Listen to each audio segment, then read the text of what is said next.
আপনি জানেন দানের উপকারিতা কি? মানুষের সবচেয়ে তাড়াতাড়ি গুনাহ মাফ হয় কিসে? দানে। আগুন নিভে যায় কিসে? দানে। জাহান্নামের আগুন নিভে যায় কিসে? আপনার আব্বা জাহান্নামে জ্বলছে, আপনি নামাজ পড়লে রোজা করলে আগুন নিভবে না, কিন্তু যখনই দান করবেন ধপ করে আগুন নিভিয়ে দিবেন কে? আল্লাহ নিভিয়ে দিবেন। এই জন্য বসবেন, একজন উঠে যাবেন। হ্যাঁ, সব অতিথিরা দিবে, আপনারা মনে কষ্ট নিয়েন না। হ্যাঁ, আমরা 20 জন এতিম, আমি চাইবো 20 জন লোক এই এতিমের দায়িত্ব নেবেন এক বছরের জন্য। একজন ভাই উঠেন তো, আমি একটা এতিমের দায়িত্ব নিলাম 1 বছরের জন্য। একজন ভাই উঠেন। এতজন লোকের বোঝে একজন ভাই পাবো না। এতিম কত লাগে? একজন এতিমের মাসে কত লাগে? 1800 লাগে মাসে। বছরে কত লাগবে?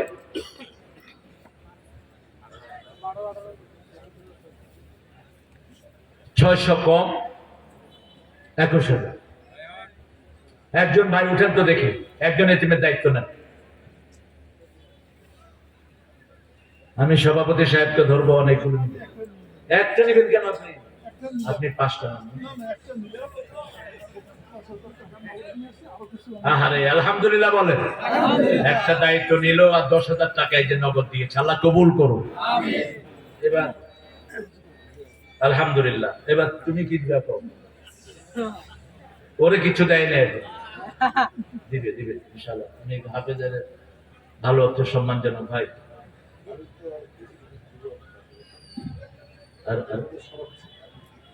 আচ্ছা, আমার ভাই তাও 5,000 টাকা দিবেন, আল্লাহ কবুল করুন। আমিন। ইমাম ভাই 5,000 আলহামদুলিল্লাহ দিয়েছেন ভাই। হ্যাঁ, 5,000 নেওয়া যাবে না? কার কত দিতে হবে? মিলন বিরহ সংকটে কত? আরে না, 1 লাখ। হ্যাঁ, 1 লাখ হলে ভালো হয় না? আসলে মিলন ভাই, দান দিয়ে কেউ কোনোদিন ঠকে যায়নি। এখন ওয়াদা করলেন, এই রাত হয়তো শেষ রাত হতে পারে, ঠিক কিনা? ওয়াদা করার সাথে সাথে কবুল করে নেবেন কে? আর মৃত্যুর সময় সূরা মুনাফিকের 10 নম্বর আয়াত, সব মুমূর্ষুরা একটা আফসোস করবে, লাউলা আখারতানি ইলা আজালিন কারীব ফাআসাদদাকা ওয়া আকুম মিনাস সালিহিন। হে আল্লাহ, একটু সময় দেন, আমি গিয়ে দান করে ভালো মানুষ হয়ে আসি। ভালো মানুষ হওয়া যায় না যদি দান না করা হয়, ঠিক না বাটি?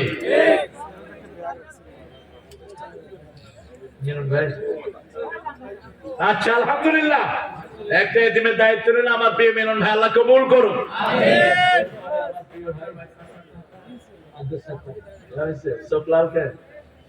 শুক্লাল হতে মাসে ভোট দিবেন।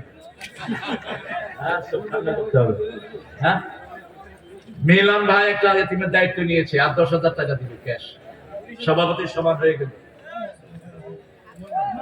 সুমন ভাই কত? আচ্ছা আচ্ছা, সুমন ভাই যা দিবে নিয়ে নি। আমাদের সভাপতি সুমন ভাই 1,000 টাকা দিবেন না? 2,000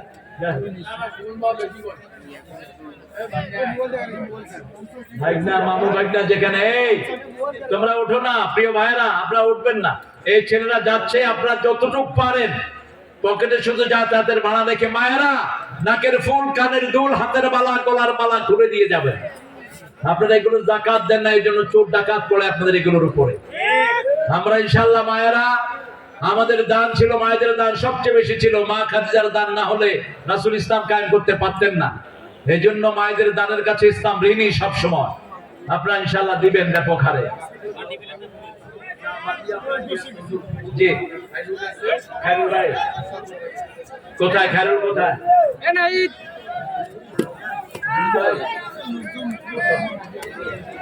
খায়রুল ভাই 2,000 আর শাহিন বক্সি 2,000। ভাইরা আপনারা উঠবেন না প্রিয় ভাইরা, বসেন। আমি তো আমার আলোচনা শেষ করিনি। এর মধ্যখানে আমার এত বড় একটা আয়োজন আপনারা দেখেন। এই ভাইরা 2 মাস না, গত 1 বছর ধরে এই চেষ্টা করছে। হ্যাঁ, এতক্ষণ কিন্তু উঠে নাই, একদম পিন অফ সাইলেন্স ছিল। এখন আর কে? আশরাফুল ভাই আছেন? আশরাফ ভাই, আলহামদুলিল্লাহ আলহামদুলিল্লাহ। প্রিয় ভাইরা বসে যাই আমরা। সূরা আনআমের প্রথম আয়াতটি শেষ করব।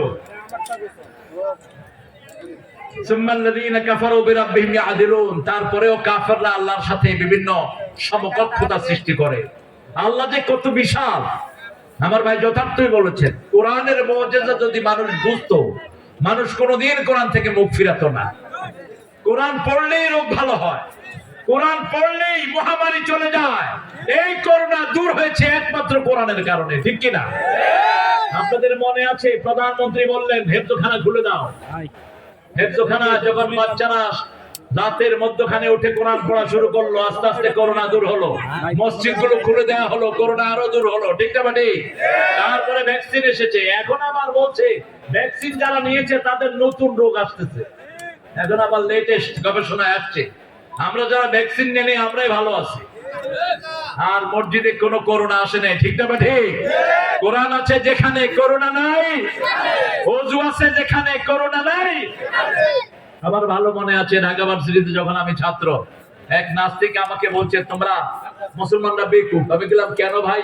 কয় তোমাদের নাপাক হয় এক জায়গায়, তোমরা ধো আর এক জায়গায়। কথা বুঝেন নাই? নাপাক হয় এক জায়গায়, ধো আর এক জায়গায়। আমি বললাম তুই বড় হলে বুঝবি। এখন দেখেন ওয়ার্ল্ড হেলথ সেন্টার বলছে তোমরা উযু করো। কি করো? উযু করো, হাত ধো, পা ধো, মুখ ধো, তাহলে করোনা হবে না। এটা 1400 বছর আগে আল্লাহ মুহাম্মদ সাল্লাল্লাহু আলাইহি ওয়াসাল্লামকে শিখিয়েছেন, ঠিক না বাটি? ওযু আছে যেখানে রোগ নাই, এই হাত পায়ের মাধ্যমে রোগ শরীরে ঢুকে, সেগুলো যদি পরিচ্ছন্ন রেখে দেয় আমাদেরকে রোগ মুক্ত করে দিবেন কে? সেজন্য আল্লাহ রাব্বুল আলামিন বলেন যারা আমাকে আল্লাহ বলবে, রব বলবে, আমরা রুকু থেকে উঠে বলি সামি আল্লাহু লিমান, আমরা বলি রাব্বানা লাকাল। রাসূল সাল্লাল্লাহু আলাইহি ওয়াসাল্লাম বললেন যারা বলে আমাদের রব আল্লাহ, তাদের জীবনের সব গুনাহ আল্লাহ maaf করে দেয়। এরপরে আমরা সিজদায় চলে যাই, সিজদায় গিয়ে পড়ি সুবহানা রাব্বিয়াল আলা। আল্লাহকে রব মানি, আবার নামাজ সালাতটা শেষ করে হাত তুলি রাব্বানা আতিনা ফিদ দুনিয়া হাসানাহ রব্বানা যালামনা আনফুসানা ওয়া ইল্লাম তাগফির লানা। সবগুলো মুনাজাতের আগে রব আছে না নাই? এরপরে যখন দুনিয়ায় বের হই আল্লাহ বলেন কোন দুনিয়ায় বের হচ্ছ? আমরা বলি রাব্বুল মাশরিকাইনি ওয়া রাব্বুল মাগরিবাইন ফাবিআইয়ি আলাই রাব্বিকুমা তুকাল্লিবান। কি অবস্থা হচ্ছে? ব্যাগগুলো ছেলেরা নিয়ে আসো। আপনাদের এখানে আলহামদুলিল্লাহ ছেলেগুলোর জন্য দোয়া করবেন। এই সব হলুদ মায়েরা আপনারা যদি না দান না দেন আমি দাবি রাখবো আপনাদের উপর। এই 20টা এতিমের দায়িত্ব 20টা পরিবার নিয়ে নেবেন, মাদ্রাসা হালকা হয়ে যাবে ইনশাআল্লাহ। এখানে মারণাকে দাও। আপনাদের বিভিন্ন ফসল আসে, এই ফসলগুলো আপনারা খেয়াল রাখবেন এতিমখানার দিকে। আপনারা জানেন এতিম পাললে কি হয় জানেন? রাসূল সাল্লাল্লাহু আলাইহি ওয়াসাল্লাম বলছেন কাফিরুল ইয়াতিম হাতাইনি ফিল জান্নাহ, যারা এতিমের দেখাশোনা করে ওরা এইভাবে আমার সাথে জান্নাতে থাকবে। এইভাবে আঙ্গুল তুললেন রাসূল। রাসূল বললেন যার অন্তর শক্ত হয় এতিমের মাথায় হাত বুলাও, অন্তর নরম করে দিবেন কে? রাসূল সাল্লাল্লাহু আলাইহি ওয়াসাল্লাম বললেন এতিমের মাথায় যে হাত দেয়, হাতের নিচে যত পশম তত পরিমাণ সওয়াব আল্লাহ তার আমলনামায় লিখে দেয়। এতিমের সাথে দুর্ব্যবহার করা যাবে না। ওয়া আম্মাল ইয়াতীমা ফালা তাকহার, কখনো কর্কশ ভাষায় এতিমের সাথে ব্যবহার করো না, কারণ বাপ না থাকার কারণে ওর আচরণটা এদিক সেদিক হয়ে যায়। রাসূল সাল্লাল্লাহু আলাইহি ওয়াসাল্লাম নিজে এতিম ছিলেন। কি ছিলেন? এতিম ছিলেন। সেজন্য এতিমখানার পাশে আমরা দাঁড়াবো আর রব বলবো আল্লাহকে। কাকে বলবো? রব আল্লাহকে। যে কোনো কিছুর দরকার হয় কার কাছে চাইবো? আল্লাহর কাছে। জুতার ফিতার দরকার হলো আল্লাহর কাছে চাইবেন। রাসূল সাল্লাল্লাহু আলাইহি ওয়াসাল্লাম বলছেন ফাইজা সালতা ফাসআলিল্লাহ ফাইজা ইসতানতা ফাসতাইন বিল্লাহ ফাসতাইন বিল্লাহ। যখন তোমরা কিছু চাইবা কার কাছে চাও? আল্লাহর কাছে চাও। তাহলে দুনিয়াতেও পাবা, আখিরাতেও পাবা। কোরআনের যে কত মিল আপনি দেখেন। কোরআন শুরু হয়েছে কি দিয়া বলেন তো? বা দিয়া। কি দিয়া? বা। বিসমিল্লাহির রহমানির বা। আর শেষ হয়েছে কি দিয়া? বা আর সিন মিলা। কি হয়েছে? যথেষ্ট। বাস মানে যথেষ্ট, আর কোনো প্রয়োজন নাই। ঢুকাতেও পারবেন না, বের করতেও। সারা কোরআন 19 দ্বারা বিভাজ্য। আপনি একটা কমাবেন আর এটা মিলবে না, আপনি ওটাকে ঢুকাইতেই হবে। সূরা কাউসার প্রথম যখন আয়াত নাজিল হলো সূরাটি, রাসূল এটা কাবার দেয়ালে টাঙায় দিতে বলেন আল্লাহর নির্দেশ। তখন সাহিত্যে পৃথিবীর সর্বশ্রেষ্ঠ জায়গা ছিল এই আরবরা।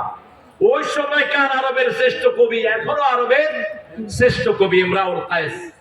বসেন সভাপতি সাহেব। আরে দূর, আমরা মুনাজাতের দিকে যাবো ইনশাআল্লাহ। যখন এটা লাগানো হলো 7টা কবিতা ঝোলানো ছিল, সাবা মুআল্লাকা, সব কবিরা কবিতাগুলো টেনে নিয়ে গেলেন, কারণ কবিরাই কবিতার মর্যাদা বুঝে, ঠিক না বাটি? কেউ আর কবিতা লেখেন না, সপ্তাহ যায় মাস যায়, সব কবিরা একসাথে হয়ে লিখলেন ইন্না আ'তাইনাকাল কাউসার লাইসা হাযা কালামুল বাশার। এটা কোনো মানুষের কথা নয়, এটা আল্লাহর কথা। কার কথা? কি সুন্দর লেখা, পড়েন ইন্না আ'তাইনা ফাসাল্লি লিরাব্বিকা, রবের জন্য নামাজ পড়ো, অনহার কোরবানে যাও, ইন্না শানিয়াকা হুয়াল। কেন এই আয়াতটা কেন নাজিল হলো দেখেন। রাসূল সাল্লাল্লাহু আলাইহি ওয়াসাল্লামের প্রিয় ছেলে কাসেম রাদিয়াল্লাহু আনহু যখন মারা গেলেন, রাসূল কাঁদছেন। আচ্ছা, একটা দুশমনের ছেলেও মারা গেলে আপনি যদি আলহামদুলিল্লাহ কর, আল্লাহ কি আপনার উপর খুশি না বেজার? আমাদের অনেকেই অমুক লোক মারা গেছে আলহামদুলিল্লাহ, খবরদার এটা যেন, এটা যেন মৃত্যু কারোর জন্য সুখের না, ঠিক না বাটি? আপনি তাকে কষ্ট দিলেন কিন্তু তার পরিবারকে কষ্ট দিলেন কেন? এই কইও জেনারেটর সভাপতি সাহেব বলছে যে আজকে 12টা 1টা পর্যন্ত থাকবে, জানেন